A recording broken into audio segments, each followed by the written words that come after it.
Awanish tutorial branch channel में एक बार आपका फिर से स्वागत है। देखिए, हम लोग जो है बाल मनोविज्ञान सीडीपी की श्रृंखला को लेकर आगे बढ़ रहे हैं। आज की टॉपिक है शिक्षण अधिगम के सिद्धांत और सीडीपी के 19 वीडियो पीछे पढ़ चुके हैं। आज 20वां वीडियो है और धीरे धीरे हम लोग सीडीपी कवर करने के कगार पर हैं कि लगभग कवर होने वाली है। और वीडियो यदि पसंद आए भाई तो लाइक करना ना भूलें और अपने दोस्तों को भी शेयर करें। और चैनल पे नए हों तो प्लीज़ चैनल को सब्सक्राइब कर लीजिए। चलिए, ज़्यादा समय न लेते हुए हम लोग आज की शुरुआत करते हैं। तो टॉपिक है शिक्षण अधिगम के सिद्धांत। फर्स्ट पॉइंट है कि शिक्षण के क्षेत्र में बोलबाला चल रहा है। तो शिक्षण के क्षेत्र में किसका बोलबाला है? अधिगम के सिद्धांत का। ठीक है। नेक्स्ट पॉइंट है, भटनागर ने किन सिद्धांतों का विवरण प्रस्तुत किया है? तो भटनागर ने किन सिद्धांतों का विवरण प्रस्तुत किया है? शिक्षण अधिगम के सिद्धांत का। नेक्स्ट पॉइंट है, गेज ने शिक्षण अधिगम के सिद्धांत के बारे में अपना मत प्रस्तुत किया। मिस गेज ने शिक्षण अधिगम के सिद्धांत के बारे में अपना मत कब प्रस्तुत किया? 1963 में। ठीक है, 1963 में। नेक्स्ट पॉइंट है, शिक्षण अधिगम के सिद्धांत को मनोवैज्ञानिक रियान ने कितना बताया है? मीन्स मनोवैज्ञानिक रियान के अनुसार शिक्षण अधिगम के सिद्धांत कितने हैं? तो इनके अनुसार 2 सिद्धांत इन्होंने बताया है। नेक्स्ट पॉइंट है, शिक्षण सिद्धांत को माना गया है। तो शिक्षण सिद्धांत को क्या माना गया है? कला और विज्ञान। कला और विज्ञान में शिक्षण सिद्धांत को कला और विज्ञान माना गया है। नेक्स्ट पॉइंट है, शिक्षण सिद्धांत के लिए B.O. स्मिथ ने आवश्यक तत्व बताए हैं। तो शिक्षण सिद्धांत के लिए B.O. स्मिथ ने कुल 4 तत्व बताए हैं। ठीक है, कितने तत्व? 4 तत्व। नेक्स्ट पॉइंट हम लोग देखते हैं कि शिक्षण का सिद्धांत आदर्श मूलक सिद्धांत है। ये किसने कहा या किसका कथन है? शिक्षण का सिद्धांत आदर्श मूलक सिद्धांत है। ये कथन है ब्रूनर का। किसका है? ब्रूनर का। शिक्षण का सिद्धांत आदर्श मूलक सिद्धांत है, ये ब्रूनर का कथन है। ठीक है, किसका कथन है? ब्रूनर का। ठीक है। नेक्स्ट पॉइंट पर हम लोग चलते हैं। अगला पॉइंट है,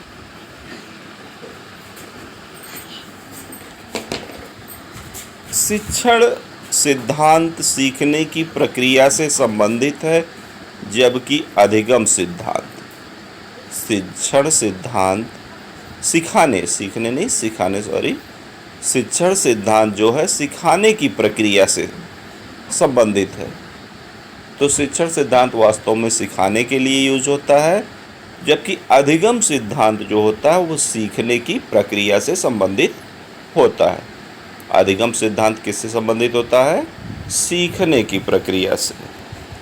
नेक्स्ट पॉइंट है, शिक्षण सिद्धांत आदेशात्मक होता है, जबकि अधिगम सिद्धांत क्या होता है? विवरणात्मक होता है। शिक्षण सिद्धांत जो है आदेशात्मक होता है, लेकिन अधिगम सिद्धांत जो है वो विवरणात्मक होता है।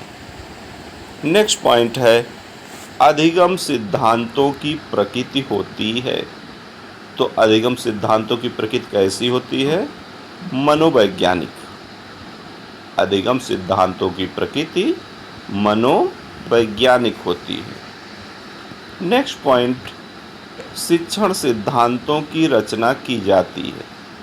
तो शिक्षण सिद्धांतों की रचना किस पर? मानव पर प्रयोग करके की जाती है। जितने भी शिक्षण सिद्धांत की रचना की गई सभी मानव पर प्रयोग करके किए गए हैं। ठीक है ना। नेक्स्ट पॉइंट है अधिगम के सिद्धांतों का निर्माण किया जाता है।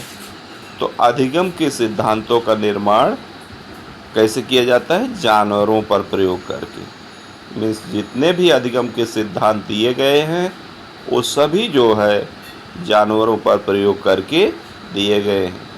जैसे चाहे थॉर्नडाइक हो, चाहे पावलोव हो, ठीक है, चाहे स्किनर हो, ये सभी ने अगर अधिगम के सिद्धांत को दिया है तो जानवरों पर प्रयोग करके दिया है। नेक्स्ट पॉइंट है शिक्षण के सिद्धांत के मुख्य चर हैं। ठीक है ना। शिक्षण के सिद्धांत के मुख्य चर हैं। तो शिक्षण के सिद्धांत के मुख्य चर कौन है? शिक्षक तथा छात्र। शिक्षक तथा छात्र। शिक्षण के सिद्धांत के मुख्य चर कौन होते हैं? शिक्षक तथा छात्र।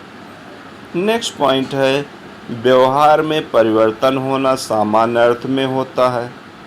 तो व्यवहार में परिवर्तन होना सामान्य अर्थ में क्या होता है? सीखना। अगर व्यवहार में परिवर्तन होना दिख रहा है तो इसका तात्पर्य है कि सीखना।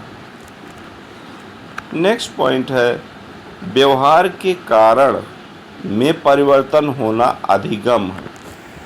ये किसका कथन है? व्यवहार के कारण में परिवर्तन होना अधिगम है। तो इसका किसका कथन है? गिलफोर्ड का। ठीक है ना। किसका कथन है? गिलफोर्ड का। नेक्स्ट पॉइंट है व्यवहार के अर्जुन में उन्नत की प्रक्रिया ही अधिगम है। स्किनर। ठीक है ना। नेक्स्ट पॉइंट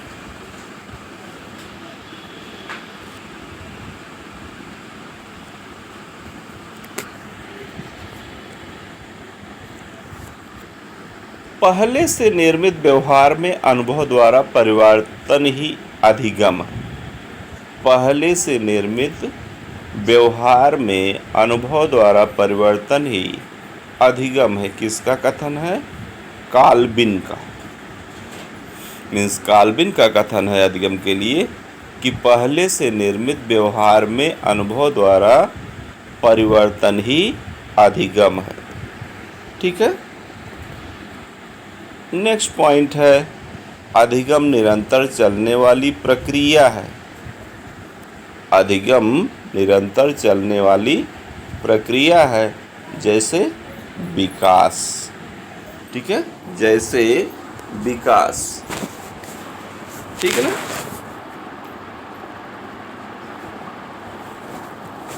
अगला पॉइंट है समीक्षात्मक चिंतन में जिस प्रकार मानसिक क्रियाएं होती हैं अधिगम कहलाती है। समीक्षात्मक चिंतन में जिस प्रकार मानसिक क्रियाएं होती हैं अधिगम कहलाती। किसका कथन है? क्रो एंड क्रो का। ठीक है ना।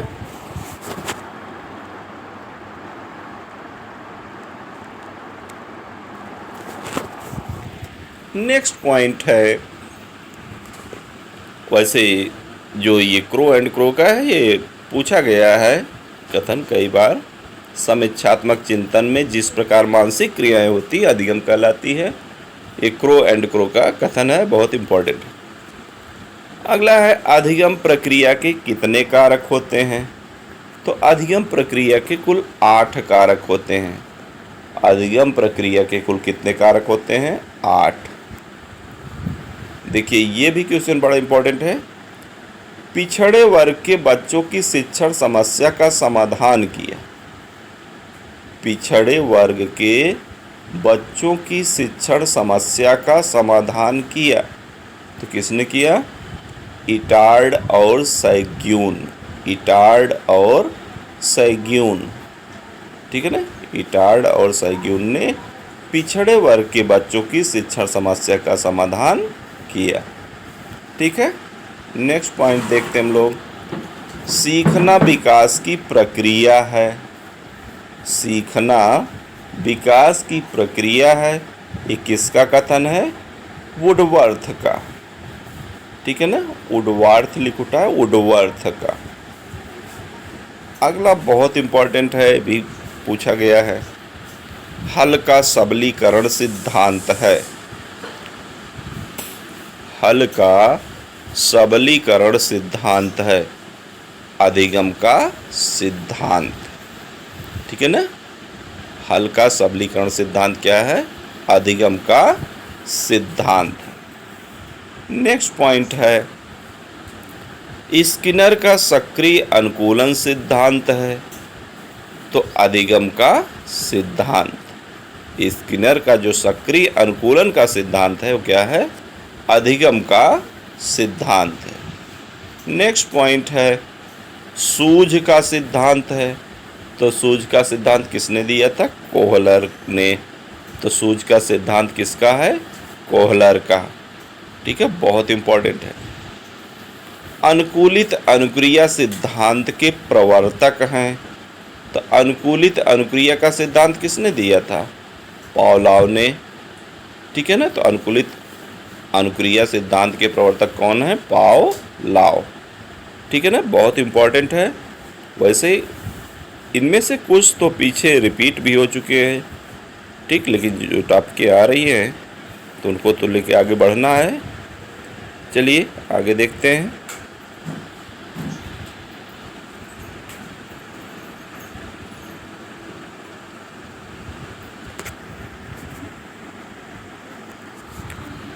मनोवैज्ञानिक पावलोव का प्रयोग आधारित था, बहुत इंपॉर्टेंट है, ठीक है।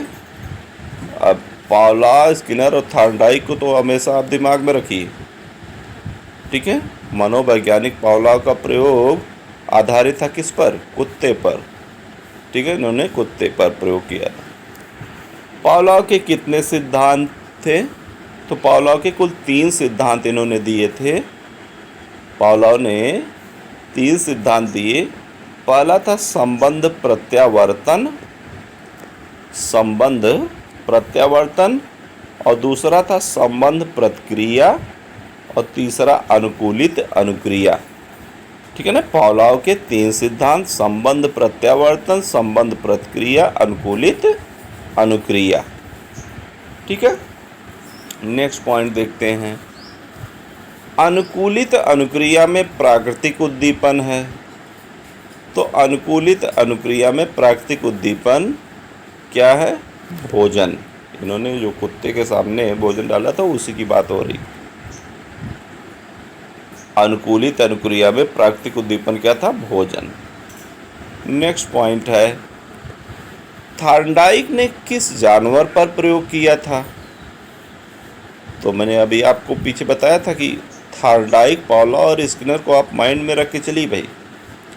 थॉर्नडाइक ने बिल्ली पर, तो थॉर्नडाइक ने किस जानवर पर प्रयोग किया? बिल्ली पर। नेक्स्ट पॉइंट देखते हैं, क्रिया द्वारा सीखने का सिद्धांत माना जाता है, तो क्रिया द्वारा सीखने का सिद्धांत किसको माना जाता है? शिक्षण का सिद्धांत। क्रिया द्वारा सीखने का सिद्धांत माना जाता है शिक्षण का सिद्धांत। नेक्स्ट पॉइंट है, बालक किसी पाठ्यवस्तु अथवा ज्ञान को अपने मस्तिष्क में ठोस प्रकार से तभी जमा कर सकता है जब बालक को कराया जाए, ठीक है। फिर से सुन लीजिए, बालक किसी पाठ्यवस्तु अथवा ज्ञान को, बालक किसी पाठ्यवस्तु अथवा ज्ञान को अपने मस्तिष्क में ठोस प्रकार से तभी जमा कर सकता है जब बालक को कराया जाए। तो बालक को क्या कराया जाए? बार बार आवृत्ति, ठीक है ना। शिक्षक जब बार बार बालक को उसी पाठ को रिपीट कराता है, आवृत्ति कराता है, पुनरावृत्ति कराता है, तो वो छात्र के मस्तिष्क में जमा हो जाता ज्ञान, ठीक है ना। नेक्स्ट पॉइंट है, संपूर्ण पाठ्यवस्तु को बालक के सामने प्रस्तुत करना चाहिए। तो कभी भी संपूर्ण पाठ्यवस्तु को बालक के सामने सीधा नहीं, उचित खंडों में प्रस्तुत करना चाहिए। संपूर्ण पाठ्यवस्तु को बालक के सामने उचित खंडों में प्रस्तुत करना चाहिए। अगला पॉइंट है, बालक के सामने पाठ्य सामग्री से अनंत ज्ञान को रखना चाहिए। बालक के सामने पाठ्य सामग्री से अनंत ज्ञान को रखना चाहिए। कैसे? चुन चुन कर, ठीक है ना, उसमें से चयन करके अच्छी अच्छी बातों को देना चाहिए। चलिए आगे देखते हैं। आज की टॉपिक बहुत इम्पोर्टेंट होने वाली है और देखिए ये सीडीपी सभी के लिए है, चाहे सीटेट एग्ज़ाम दे रहे हो, चाहे टेट एग्ज़ाम दें, चाहे सुपर टेट एग्ज़ाम दें, चाहे जो छात्र डीएलएड कर रहे हों या बीटीसी कर चुके हो, तैयारी कर रहे हो, सभी के लिए वीडियो महत्वपूर्ण होने वाली है। तो चलिए आगे का पॉइंट देखते हैं। सीखने के नियमों का प्रतिपादन किया है। तो सीखने के नियमों का प्रतिपादन किसने किया था? थॉर्नडाइक ने। सीखने के नियमों का प्रतिपादन किसने किया? थॉर्नडाइक ने, ठीक है ना। सीखने के नियमों का प्रतिपादन किसने किया? थॉर्नडाइक ने। नेक्स्ट पॉइंट है, थॉर्नडाइक के सिद्धांत में संबंध पाए जाते हैं। बहुत इम्पोर्टेंट है, थॉर्नडाइक के सिद्धांत में संबंध पाए जाते हैं। कौन सा संबंध? यस आर संबंध, ठीक है। कौन सा संबंध? यस आर संबंध। अगला पॉइंट है, प्रभाव का नियम प्रतिपादित किया है। तो प्रभाव का नियम किसने प्रतिपादित किया? थॉर्नडाइक ने। थॉर्नडाइक ने प्रभाव का नियम प्रतिपादित किया था। अगला पॉइंट है, संबंधवाद का सिद्धांत के प्रतिपादक हैं। तो संबंधवाद के सिद्धांत के प्रतिपादक भी थॉर्नडाइक ही हैं, ठीक है ना। संबंधवाद के सिद्धांत के प्रतिपादक भी थॉर्नडाइक हैं। अगला पॉइंट है, थॉर्नडाइक अभ्यास का नियम आधारित है। थॉर्नडाइक अभ्यास का नियम किस पर आधारित है? सीखने की प्रक्रिया में बार बार दोहराने से संबंध दृढ़ होता है। सीखने की प्रक्रिया में बार बार दोहराने से संबंध दृढ़ होता है। ये थॉर्नडाइक अभ्यास का नियम आधारित, ठीक है ना। नेक्स्ट पॉइंट देखते हैं। सॉरी। प्रभाव का नियम, अभ्यास का नियम, तत्परता का नियम किसने दिया था? थॉर्नडाइक ने। वैसे भी आपको पिछली टॉपिकों में, पिछले वीडियो में बताया भी है कि कुल थॉर्नडाइक ने कितने नियम दिए थे? 3 नियम दिए थे। पहला था प्रभाव का नियम, दूसरा अभ्यास का नियम, तीसरा तत्परता का नियम। नेक्स्ट पॉइंट, प्राणी जिसके फलस्वरूप कार्य करता है वो क्या कहलाती है? आर अनुक्रिया। प्राणी जिसके फलस्वरूप कार्य करता है क्या कहलाती है? आर अनुक्रिया। नेक्स्ट पॉइंट है, प्राणी पर प्रभाव डालता है। तो प्राणी पर क्या प्रभाव डालता है? यस उद्दीपक। यस उद्दीपक। नेक्स्ट है जो कि बहुत इंपॉर्टेंट है, लगभग एग्जाम में कई बार पूछा गया, प्रयास एवं त्रुटि मूलभूत सिद्धांत है। किसका सिद्धांत है? थॉर्नडाइक का। प्रयास एवं त्रुटि मूलभूत सिद्धांत किसका है? ये थॉर्नडाइक का। याद रखिएगा, बहुत इंपॉर्टेंट है।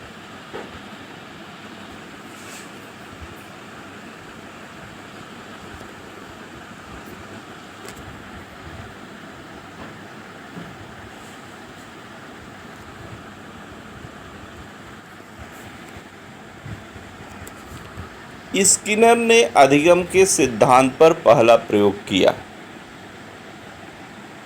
तो वैसे भी आपको मैं बता दूं कि पहले भी बताया कि पावलोव कुत्ते पर और थॉर्नडाइक बिल्ली पर, तो स्किनर चूहे और कबूतर से फेमस है, भी याद रखिएगा। तो स्किनर ने अधिगम के सिद्धांत पर पहला प्रयोग किस पर किया था? चूहे पर किया था। स्किनर ने अधिगम के सिद्धांत का पहला प्रयोग चूहे पर किया था। और दूसरा पॉइंट है स्किनर का द्वितीय सिद्धांत। तो स्किनर का द्वितीय सिद्धांत का जो प्रयोग था वो था कबूतर पर। किस पर? कबूतर पर। चलिए नेक्स्ट पॉइंट देखते हैं। उत्तेजना का संबंध है। उत्तेजना का संबंध क्या है? क्रिया प्रसूत। उत्तेजना का संबंध क्या है? क्रिया प्रसूत। नेक्स्ट पॉइंट देखते हैं। क्रिया प्रसूत अनुबंधन सिद्धांत दिया था स्किनर ने। बहुत इंपॉर्टेंट है, ये भी बहुत बार पूछा गया है। तो क्रिया प्रसूत अनुबंधन सिद्धांत किसने दिया था? स्किनर ने। वही क्वेश्चन देखिए दूसरे ढंग से है। क्रियात्मक अनुबंधन सिद्धांत के प्रतिपादक थे। क्रियात्मक अनुबंधन सिद्धांत के प्रतिपादक कौन थे? BF Skinner. BF Skinner.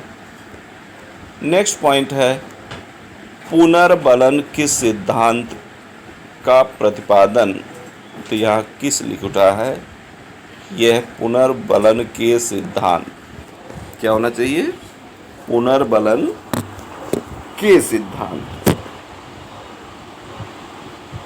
ठीक है, इसको माइंड कर लीजिएगा। पुनर्बलन के सिद्धांत का प्रतिपादन किसने किया था? बीएफ स्किनर ने। पुनर्बलन के सिद्धांत का प्रतिपादन किसने किया था? BF Skinner. नेक्स्ट पॉइंट है क्रिया प्रसूत अनुबंधन को अन्य किस नाम से जानते हैं। तो क्रिया प्रसूत अनुबंधन को जो है नैमित्तिक नाम से जाना जाता है। क्रिया प्रसूत अनुबंधन को अन्य किस नाम से? नैमित्तिक।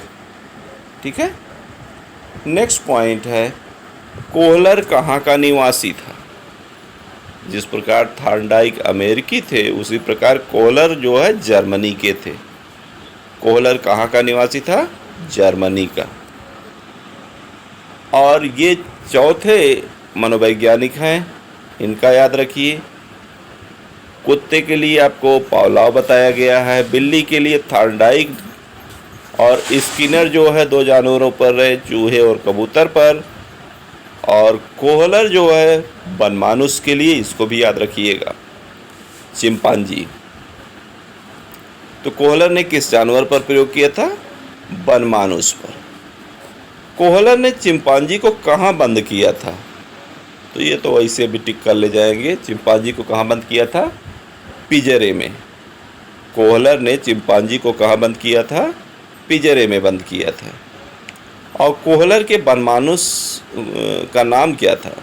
या कोहलर ने अपने वनमानुष का क्या नाम रखा था? सुल्तान। ये इम्पोर्टेंट है। कोहलर ने वनमानुष का क्या नाम रखा था? सुल्तान।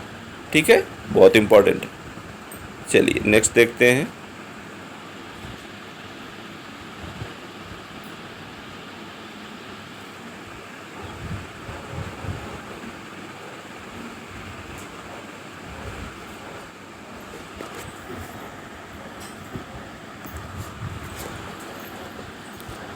सूझ सिद्धांत या अंतर्दृष्टि का सिद्धांत दिया था। तो सूझ सिद्धांत या अंतर्दृष्टि का सिद्धांत किसने दिया था? कोहलर ने दिया था। ठीक है ना। सूझ सिद्धांत या अंतर्दृष्टि का सिद्धांत किसने दिया था? कोहलर ने दिया था। इसको याद रखिए। वैसे आपको बता दें भाई, वीडियो पसंद आए तो लाइक करना नहीं भूलेंगे। उसके अलावा चैनल पर नए हो तो प्लीज़ चैनल को सब्सक्राइब कर लीजिएगा। और आपकी सुविधा हेतु आपको डिस्क्रिप्शन में सीडीपी की जो प्लेलिस्ट है उसकी लिंक भी दे देते हैं। चाहे तो आप प्लेलिस्ट से जितने वीडियो पड़े हैं 19-20 ये सभी आप डायरेक्टली भी देख सकते हैं। उसके अलावा इस चैनल पर आपको सभी प्रकार की न्यूज़ अपडेट, माने आपके परीक्षा से रिलेटेड सभी अपडेट भी बराबर समय पर मिल जाएगी, चाहे वो एडमिट कार्ड हो, चाहे रिजल्ट हो, ठीक है ना, चाहे वैकेंसी हो, कोई भी। तो इसलिए ये चैनल को सब्सक्राइब ना किए हो तो प्लीज़ चैनल को सब्सक्राइब भी कर लीजिएगा। चलिए नेक्स्ट पॉइंट देखते हैं। कोहलर का विचार आधारित था। तो कोहलर का विचार जो है गेस्टाल्टवादी विचार पर आधारित था। किस पर? कोहलर का विचार गेस्टाल्टवादी विचार पर आधारित था। नेक्स्ट पॉइंट है, सूझ का आधार क्या था? तो कल्पना। सूझ का आधार क्या था? कल्पना। नेक्स्ट पॉइंट है, सबलीकरण का सिद्धांत किसका है? ये आ भी चुका है, बहुत इंपॉर्टेंट है। वहाँ आया था हल का सबलीकरण का सिद्धांत, यहाँ है सबलीकरण का सिद्धांत किसका है? तो हल का। ठीक है ना। नेक्स्ट पॉइंट है, चिन्ह अधिगम सिद्धांत के प्रतिपादक कौन है? तो चिन्ह अधिगम सिद्धांत के प्रतिपादक कौन है? टालमैन। ठीक है ना। चिन्ह अधिगम सिद्धांत के प्रतिपादक टालमैन है। नेक्स्ट पॉइंट है, संज्ञानात्मक क्षेत्र सिद्धांत के प्रतिपादक कौन है? तो संज्ञानात्मक क्षेत्र सिद्धांत के प्रतिपादक कर्ट लेविन। ठीक है ना, कर्ट लेविन। नेक्स्ट पॉइंट है, बहुत इंपॉर्टेंट है, थॉर्नडाइक के नियम पर किस मनोवैज्ञानिक के अधिकतर सिद्धांत आधारित हैं? हल का। ठीक है ना। मीन्स थॉर्नडाइक के लगभग सिद्धांत जितने भी हैं सभी पर हल का सिद्धांत आधारित। नेक्स्ट पॉइंट है, अनुबंधन की प्रक्रिया में प्रथम सोपान कौन सा है? तो उत्तेजना। अनुबंधन की प्रक्रिया में पहला सोपान जो है वो उत्तेजना है। नेक्स्ट पॉइंट है, सीखने के प्राथमिक मूलभूत नियम संबंधित हैं। तो सीखने के प्राथमिक मूलभूत नियम तत्परता से संबंधित है। थॉर्नडाइक जी ने बताया था, क्लियर होगा आपको। सीखने के प्राथमिक मूलभूत नियम तत्परता से संबंधित हैं। और आज का आखिरी क्वेश्चन होगा, आखिरी पॉइंट है, स्पीयरमैन के अनुसार तर्क करने की क्षमता और समस्या समाधान करने की क्षमता कहलाती है। क्या कहलाती? जी कारक। स्पीयरमैन के अनुसार तर्क करने की क्षमता और समस्या समाधान करने की क्षमता क्या कहलाती है? जी कारक। ठीक है।